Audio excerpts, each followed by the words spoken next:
अंतर्राष्ट्रीय षड्यंत्र जो है तहलका के माध्यम से रचा गया है और मेरे शिष्य इसके शिकार हो गए।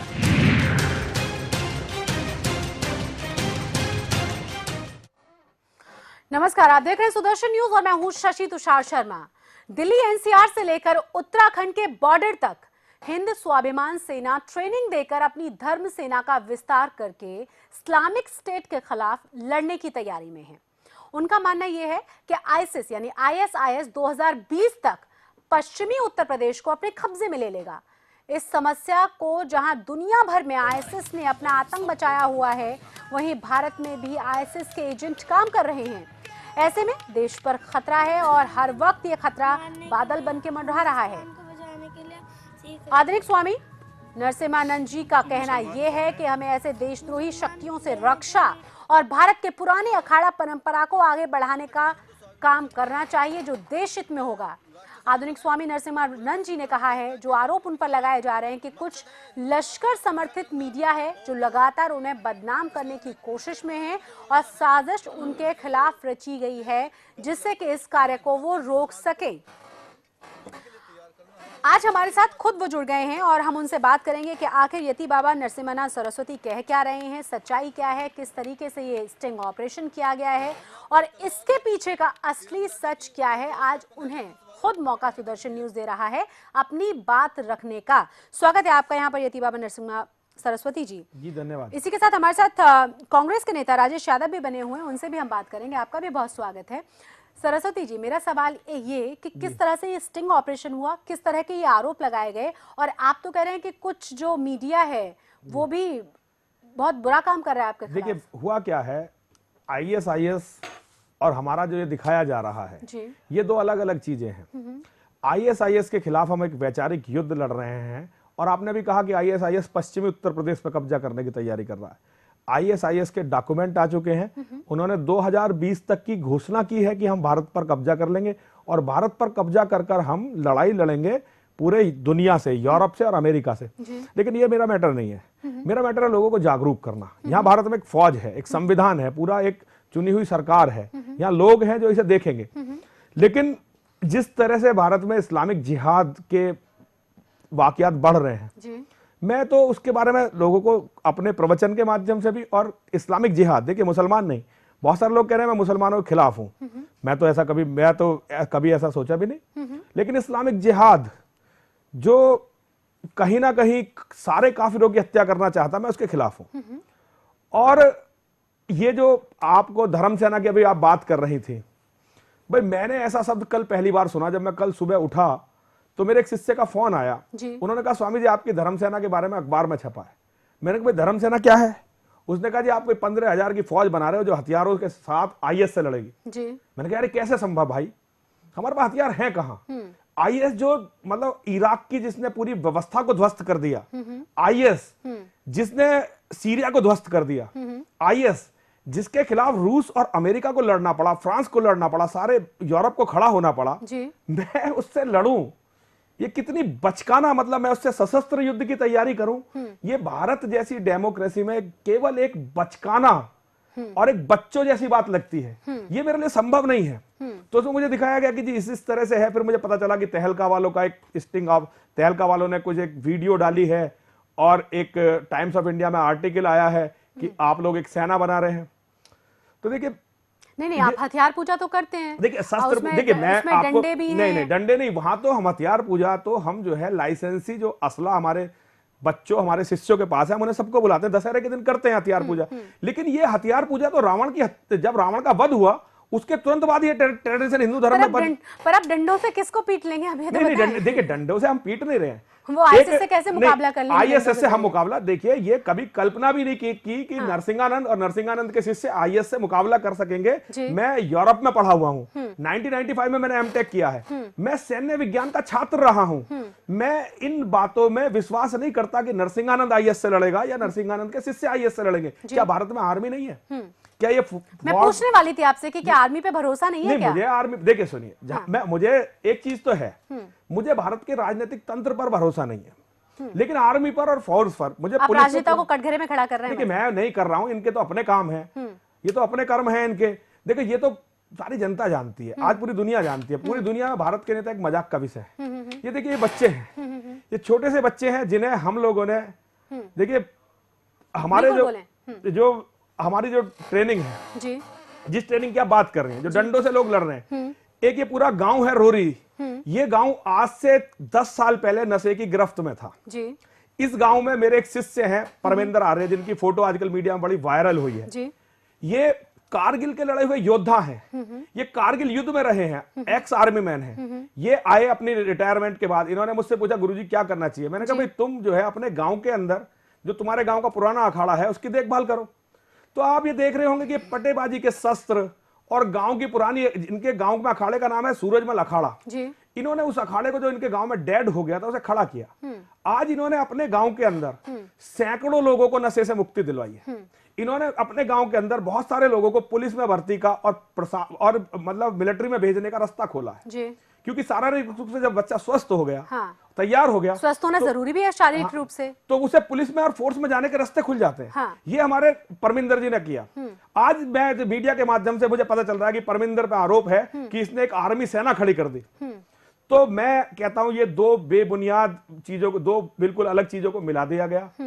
आईएएस के बारे में हम विचार करते हैं, लोगों को समझाते हैं कि आईएएस एक विचारधारा है जो दुनिया को लील सकती है, और ये मैं हर मंच पर कहता रहा हूं। लेकिन मैं और मेरे शिष्य आईएएस से लड़ेंगे, ये मैंने कल्पना नहीं की थी। लेकिन मैं वैचारिक तौर पर तो हम सब लड़ रहे हैं। देखिए मैं वैचारिक तौर पे, और ये जो आप अखाड़े दिखा रही हैं, इन अखाड़ों के माध्यम से तो मैं भारत को एक मैसेज देना चाहता हूँ, मैं पूरे देश को, बल्कि पूरी दुनिया को। इन्हीं अखाड़ों ने मैं सुशील कुमार जैसे लोगों को दिया है जी, बिल्कुल। और ये उन्हीं के क्षेत्र में है, ये उन्हीं के क्षेत्र में है, ये उन्हीं के लोग हैं जो ये उन अखाड़ों में हैं। जैसे हमारा एक बमेटा गांव दिखाया गया है।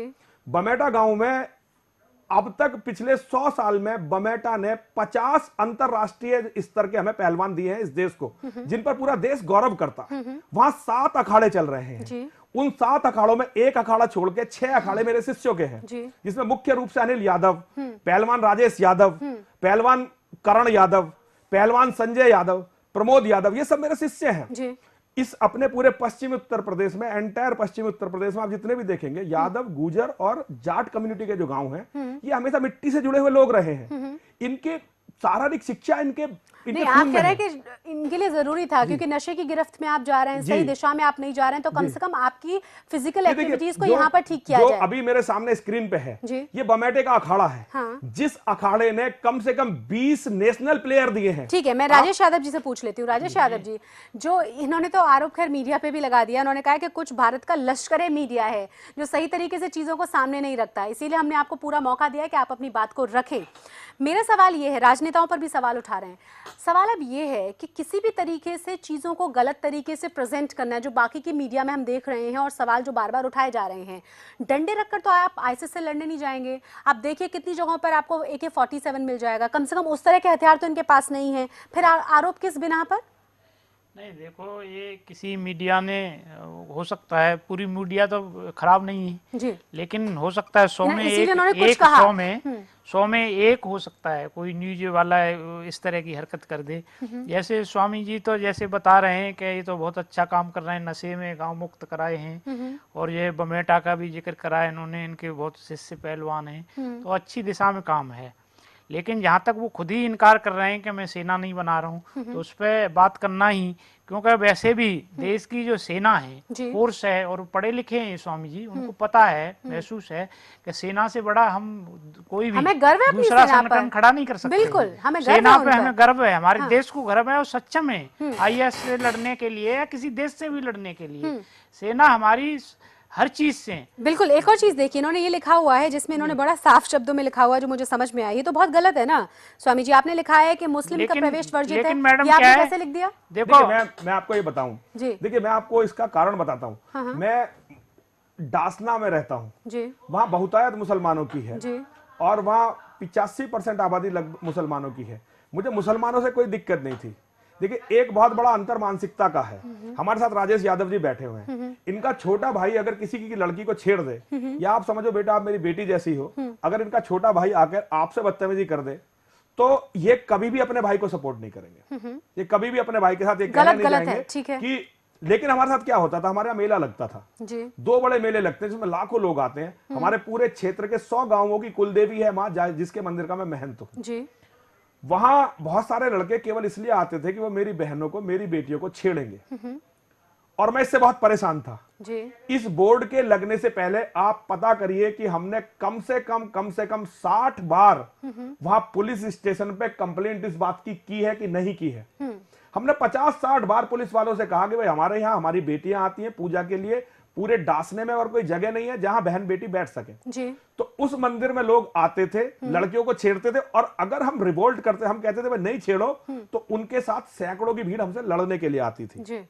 हमने अपने शिष्यों से कहा भाई इसका क्या निदान है, अब रोज लड़ नहीं सकते, पुलिस रक्षा नहीं कर रही है, क्योंकि हमारे यहाँ के मतलब देखिए मैं दुर्भाग्य मानता हूं लेकिन हमारे यहाँ की पूरा तंत्र जो है आज मुस्लिम लोगों के कब्जे में है। उनके खिलाफ हमारे उत्तर प्रदेश में आप किसी भी शिकायत को, अगर आपकी बहुत बड़ी पॉलिटिकल बैक नहीं है, आप कोई बहुत बड़े आदमी नहीं है, तो आप उनके खिलाफ शिकायत को रजिस्टर्ड नहीं करवा सकते। तो मैंने बैठकर यह तय किया कि भाई इसका समस्या का क्या समाधान किया जाए। तो मुझसे गांव वालों ने कहा कि जी आप ऐसा करिए, यहां तय करिए कि यहां कोई भी ऐसा हम हिंदुओं के सिवा कोई यहां पे ना आए। तो आप कह रहे हैं कि वो सारे लोग वही थे? देखिए सारे लोग, होता क्या था, एक ने लड़की छेड़ी, हमने कुछ कहा, 100 लोग लड़ने के लिए आ गए, तो हमें ये बंद करना था। सारे लोग मुसलमान थे, लड़कियों को, हमारी बहन बेटियों को, देखिए हिंदू भी छेड़ते हैं लड़कियां, मैं उन्हें डिनाई नहीं कर रहा हूं, लेकिन क्या है कि हिंदू को अगर कोई लड़की छेड़ रहा है, तो कम से कम परिवार वाले बचाने नहीं जाएंगे, बल्कि उसे मारेंगे। हाँ। उसे मारेंगे, चाहे कितना ही वो सेकुलर हो, धर्मनिरपेक्ष हो, लेकिन अगर किसी बाप के बेटे ने लड़की छेड़ी है और बाप को पता चलता है, हो सकता है वो कानूनी रूप से अपने बेटे को बचाए, लेकिन वहां अपने बेटे को जरूर पीटेगा। तो मेरा ये बहुत क्लियर स्टैंड है कि मंदिर ऐसी जगह नहीं है जहां कोई मेरी बहनों को, मेरी बेटियों का शिकार करने के लिए आ सके। तो मैंने यहाँ पे लिखवाया, ये मैंने लिखवाया जी। ये राजेश यादव जी, इस पर कुछ कहेंगे आप? क्या लिखवाया? इन्होंने लिखवाया कि मुस्लिमों का प्रवेश वर्जित है, मुस्लिम्स नहीं घुस सकते वहां पर ना। ये इनकी अलग अपनी सोच है। इस पे क्या है, देखो लड़की को छेड़ना हर समाज में गलत है और सब समाज मानते हैं गलत है। वो सब तरह के हिंदू भी छेड़ते हैं, मुसलमान भी छेड़ते हैं, खुद ही स्वामी जी बता रहे हैं, मान रहे हैं। तो अपनी अपनी वो सोच है, ये कोई राष्ट्रीय इशू नहीं है। लेकिन ये है जिसने इनकी जो मीडिया में जो खबर करी है, जिससे क्या है ऐसी चीजों से हमारी सेना का मनोबल गिरता है। इस तरह की चीजें नहीं, ये तो हम बिल्कुल पूरी तरह से चैनल डिनाई कर रहा है कि ये एकदम सरासर गलत बात है। उन्होंने कहा कि हम ऐसा सोच भी नहीं सकते, तो हम इस खबर को कैसे दिखा दें कि नहीं, वो सेना से, वहां पर सेना सर्वोपरि है, सेना पर हमें गर्व है, सेना हमें 24 घंटे अपना सीना फैलाकर वहां खड़ी हुई है हमें बचाने के लिए दिन रात, उससे तो कोई मतलब ही नहीं है। मतलब अब इस तरीके से उठाया जा रहा है। एक और आरोप जो लगाया जा रहा है पर नरसिंहानंद जी, आपने वहां लिखा हुआ है, माँ जगदम्बा करे पुकार, बच्चे हो कम से कम 4। यहाँ देश की आप देख रहे हैं कितनी ज्यादा आबादी है, लगातार मैसेज दिया जा रहा है कि कम बच्चे रखें जिससे कि तमाम सुविधाएं, तमाम सहूलियतें उन्हें मुहैया करा सकें। आप कुछ और ही मैसेज दे रहे हैं? देखिए नहीं, मैं और मैसेज नहीं दे रहा हूं। मैंने 29 पत्र बड़े गंभीर सन्यासियों के रक्त से माननीय प्रधानमंत्री श्री नरेंद्र मोदी जी को लिखे हैं कि आप देश में कानून बनाइए कि किसी भी, चाहे वो किसी वर्ग का हो, किसी धर्म का हो, किसी जाति का हो, किसी को भी 2 से अधिक बच्चे पैदा करने का अधिकार इस देश में नहीं होना चाहिए। मेरी बात पे देखिए कोई ध्यान नहीं दिया गया। हमने अलग अलग जगह बड़ी कैंपेनिंग चलाई है। एक खतरा तो आप ये कह रहे हैं जनसंख्या बढ़ रही है उसका खतरा, लेकिन एक खतरा और भी है। आज यहाँ बहुत सारे ऐसे लोग हैं, मैं उसमें मुसलमानों को नहीं कह रहा, लेकिन इस्लामिक जिहादियों को कह रहा हूं, वो 8-8, 10-10 बच्चे केवल इसलिए पैदा कर रहे हैं कि वो बच्चे पैदा करके इस देश के लोकतंत्र पर कब्जा कर लें। और देखिए जहां इस्लामिक, देखिए नहीं, इस बात से हम नहीं, आप देखिए, आप मेरी बात समझिए, मैं सबके लिए नहीं कह रहा हूं, लेकिन आप मेरे डासने में कस्बे में आइए, मैं आपको 100 परिवारों की लिस्ट देता हूं जहां उनके पास 35 गज का मकान है और रहने वाले 85 है। देखिए मैं ये नहीं कह रहा सारे लोग गलत हैं, लेकिन ऐसे लोगों की तादाद भी बहुत बड़ी है जो ये सोचते हैं कि अगर हमारी जनसंख्या बढ़ गई तो कल को यहाँ हमारा राज होगा, और ये होगा ही, इसे कोई डिनाई नहीं कर सकता। तो मैं, राजेश जी एक मिनट, आप अपनी बात रखिए। तो मैं हिंदुओं से यह कहना चाहता हूं कि इस देश में किसी भी तरह से अपनी जनसंख्या दूसरों से कम मत होने देना। जनसंख्या का अनुपात घट ना जाए। तुम्हारा भी सरवाइव करने का इतना ही अधिकार है हिंदुओं का भी जितना दुनिया का किसी और कौम का है। एक बदकिस्मत कौम दुनिया में हिंदू है जिसके पास अपना कोई देश नहीं है। मुसलमानों के पास 56 देश है, ईसाइयों के पास आधी से ज्यादा दुनिया है। आप हिंदू जो आज से 1000 साल पहले दुनिया में सारे में हिंदू ही हिंदू हुआ करते थे, आज एक भी देश हिंदुओं के पास नहीं है। तो मेरी इच्छा ये है, अगर आप समझते हो ये गलत है, ये पाप है, तो भैया ये अपराध है, लेकिन मैं चाहता हूं कि हिंदू का अस्तित्व भी बचा रहे। नहीं तो कानून के आधार पर चलिए ना, आप मना किसने किया? तो मैं कानून देखिए, तो इसमें मैंने गैर कानूनी कहा है। अगर देखिए कानून मैसेज गलत जाता है ना कई बार। देखिए मैसेज गलत होना एक अलग बात है, बात की देखिए बात गलत है या नहीं है मेरी। मैं ये कहता हूं एक कानून ऐसा बना दो कि किसी को भी 2 से अधिक बच्चे पैदा करने का इस देश में अधिकार ना हो। कानून इतना सख्त हो कि कोई भी इसका उल्लंघन ना कर सके। वो तो सही बात ना है। नरसिंहानंद करे, ना राजेश यादव करे, ना भैया, ना कोई और करे। सबके लिए बराबर हो, 2 से ज्यादा तुम बच्चे पैदा नहीं करोगे इस देश में। राजेश यादव जी, आप कुछ कह रहे थे? जी ना, मैं ये कह रहा था कि जो बच्चे पैदा, ऐसा नहीं है कि ये ठीक है, मुसलमानों में भी हिंदुओं में भी बच्चे कई जगह होते हैं। हमारे गांव में भी एक हिंदू है, 10 बच्चे हैं, मुसलमानों में भी बहुत देखे हैं। बात ये नहीं है, बात यह है कि शिक्षित करना, कानून लगा दीजिए, हाँ कानून बना दीजिए। जब ये कानून हो, कोई तोड़ रहा हो उसमें, तब तो चर्चा बनती है। तो एक कंट्रोल होना चाहिए फिर। बिल्कुल, जब कानून है और कानून कोई उल्लंघन कर रहा है तब तो चर्चा बनती है। बिना वजह से इस तरह की चर्चा करना मतलब देश को आपसे में जो उलझाने जैसी स्थिति होती है। जब आप कानून नहीं है इस तरह का कोई देश के अंदर, और इस तरह का हम क्या है देश को संगठित करके, और देश पे क्या है, ऐसा नहीं है कि मतलब स्वामी जी कह रहे हैं हमें गर्व है देश पे, हम देश पे, और हमारे देश में सब लोग मिलजुल के रहते हैं, भाईचारा बहुत देश का तगड़ा है, ऐसा नहीं है। और दूसरे देशों से हमारा देश बहुत अच्छा है। नरसिंहानंद जी, सवाल अब ये भी है कि क्या आपने प्रशासन से इसके बारे में बात की? आप बात कर रहे हैं कि वहाँ पे इतनी ज्यादा दिक्कतें होती थी इसलिए हमने ये लिख दिया। लगातार कंप्लेंट किया। आपने क्या बताया कि लगातार कंप्लेंट किया? नहीं तो फिर ये स्टिंग क्या है? फिर आपने बताया कि आप गलत तरीके से चीजों को पेश कर रहे हैं। देखिए हम तो शारीरिक तौर पर हमारी सुन कौन रहा, पर ऐसे स्टिंग में है क्या जो आपत्तिजनक है और जो गलत है? देखिए आपत्तिजनक क्या है, उन्होंने तलवार, पटाबाजी एक कला है, भारत की प्राचीन कला है, राजेश यादव जी जानते होंगे। पटाबाजी एक कला है जिसमें तलवार, बिना धार की तलवारों से लोग प्रैक्टिस करते हैं, और ये पतले पतले डंडे हैं। एयर गन है जिससे चिड़िया भी नहीं मरती, ऐसी एयर गन है।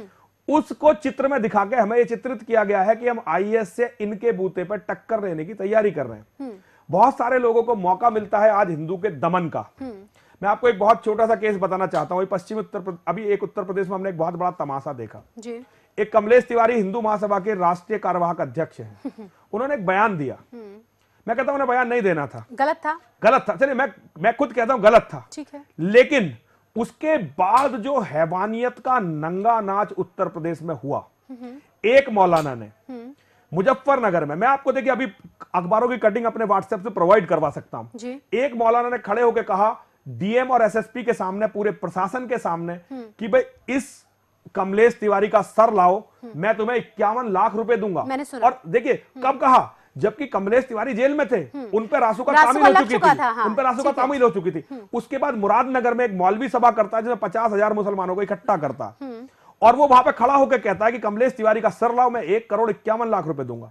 उसके बाद देवबंद में एक जलसा होता है, वो कहते हैं कमलेश तिवारी का सर लाओ, हम 1 करोड़ रुपए देंगे।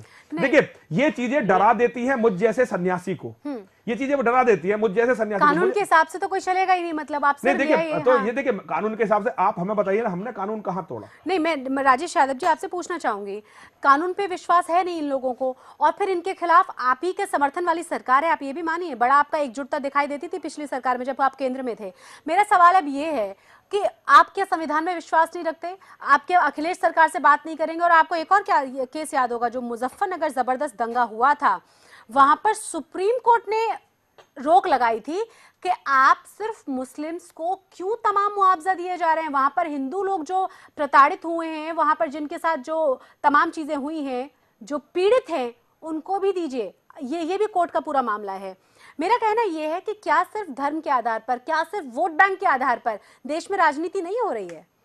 नहीं, आपने कहा कि वो पिछली सरकार में हमारे सहयोगी थे, बात समर्थन था आपको? बिल्कुल, अच्छा ठीक है, आपकी बात मानते हैं। आजकल तो और तभी मुजफ्फरनगर दंगा हुआ था उसी दौरान। आजकल तो प्रधानमंत्री की गोद में बैठे हुए हैं, आप देख रहे होंगे। तो आप बात करिए 2 मिनट में उनके प्रोफेसर साहब का बयान आ जाता है, कभी किसी का बयान आ जाता है, उनकी सपोर्ट करते हैं।